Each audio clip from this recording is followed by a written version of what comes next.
ኢየሱስ ትንሽ አስቸጋሪ ነው አይደል? ኢየሱስ የሞተ ያስነሳል። ሰው በጥፊ ሲመታው ግን መልስ አይሰጥም። ቻሌንጂንግ ነው። የሞተ የማስነሳት አቅም አለው። አንድ ተራ ሰው በጥፊ ሲለው ግን ዝም ነው የሚለው እና ጴጥሮስ ሲያየው አዋጭ አለመሰለው።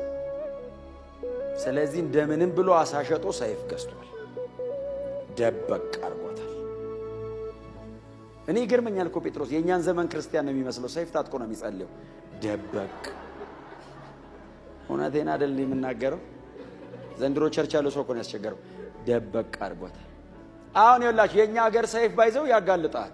የእኛ ሀገር ሰይፍ ረጅም ነው፣ እንደዚህ አጠፍ ያለ ነውና ቀሚስ ከሆነ እንደዚህ ግልጥ ያደርጋል፣ ያጋልጣል። የሮማዊ ሰይፍ አጭር ነው፣ በሁለት በኩል ስለት አለው። በጣም አጭር ነች፣ አትታወቅም። አዲስ ሰው ሰይፍ ይዞ ቢመጣ መልእክት ይመጣለታል። እዚሁ ሰይፍ ይዞ ይመጣ አለ ምናምን ይባላል። ሲቆይስ በትንቢት የማይገኝ ቦታ ያስቀምጠዋል። በመልእክት የት ድረስ አክሰስ እንደምታደርገው ስለሚያውቅ የማገባበት ቦታ አስቀምጦት ይመጣል።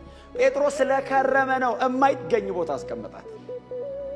በእርግጥ ኢየሱስ ያውቃል ምላችሁ። ጴጥሮስ አጠገቡ እዚህ ሰገባ ውስጥ ያደረገውን ሰይፍ አይደለም በልቡ ያለውን ያውቃል። ዝም ያለው ወርዶ ይጠቀምባታል። ሰይፏን ይዟት አይሞትም፣ የሆነ ቦታ ይጠቀማታል። ሲጠቀማት ለጴጥሮስ ብቻ ሳይሆን በዘመናት ሁሉ ሰይፍ ታጥቀው ለሚጸልዩ ሰዎች የሚሆን መልስ ሊሰጥ ነው። ፕሪንሲፕል ሊያስቀምጥ